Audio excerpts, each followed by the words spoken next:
they were accommodating in ways that to me were quite unusual. You go in with nothing. You go in with empty pockets and you come out feeling like $1 million. She took them swimming when that was unheard of on North Shore. The fishermen never went swimming. Eventually, in going through those processes, I came to a sense with a lot of work of enoughness. So if we weren't performing, like I said, we were serving.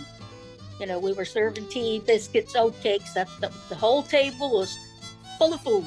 The more narratives and the more coexes of life that Gaelic has a place in, the easier the language can recover and move into the future. I want to live in Gaelic. I don't want to put it in a jar and stick it in the cold storage room for later. I'm going to put it on some biscuits and give it out to people. Feel the confidence around that relevance and to own it.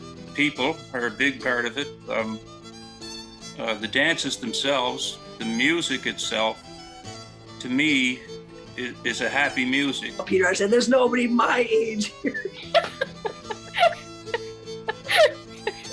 That's the thing, there's all ages. And when I was a teenager, I would see a set off in the corner where they danced the old-fashioned ones and had a different, design, and I love that.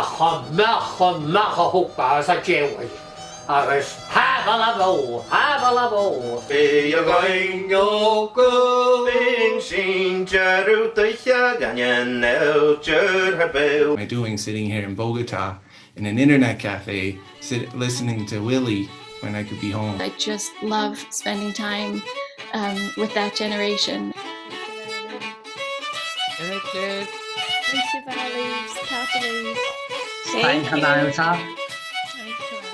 Thank you, Jen, for the balance.